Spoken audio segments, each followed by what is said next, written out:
Fecafoot, troisième mandat pour Samuel Eto'o, la mauvaise nouvelle tombe pour la légende camerounaise. Alors qu'il ambitionne de prolonger son règne à la tête de la Fédération camerounaise de football, Fecafoot, Samuel Eto'o devra néanmoins franchir une étape décisive. Il y a près d'un mois, l'ancien footballeur a fait modifier les statuts de la Fecafoot, notamment ceux liés à la durée de son mandat. Initialement limité à 2 mandats, celui-ci a été porté à 3, une mesure qui semble lui permettre de se maintenir plus longtemps au pouvoir. Alors qu'il a déjà parcouru les 3/4 de son premier mandat, qui s'achève en 2025, cette révision a été soutenue par les syndicats. Cependant, cette décision n'a pas manqué de faire polémique, certains détracteurs y voyant une manœuvre stratégique visant à consolider son pouvoir.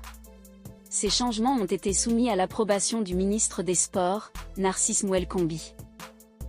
Ce dernier, par ailleurs, a récemment été engagé dans une confrontation directe avec Eto'o au sujet de la gestion du staff des Lions indomptables, laissant planer des incertitudes sur son soutien ou son opposition à cette initiative.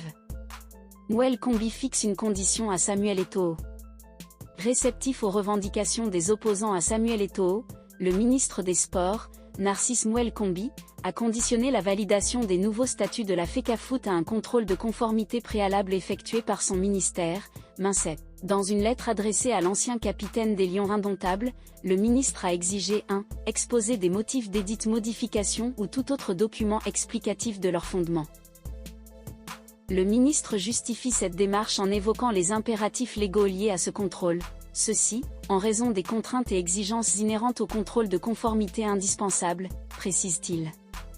En effet, la loi stipule que, pour leur entrée en vigueur, les textes sont soumis à un contrôle de conformité du ministère en charge des sports, aussi bien lors de leur adoption que lors de leur modification. Ainsi, le ministre a clairement indiqué que les modifications statutaires adoptées par la Fecafoot le 16 novembre 2024 ne pourront entrer en vigueur qu'après notification d'un avis de conformité émis par le MINSEP, comme l'exigent les dispositions légales en vigueur.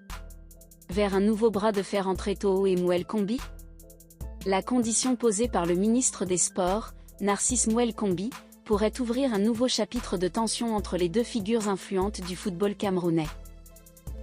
Déjà opposés par le passé, notamment sur des questions liées à la gestion du staff des Lions indomptables, Samuel Eto'o et le ministre semblent à nouveau sur une trajectoire de confrontation.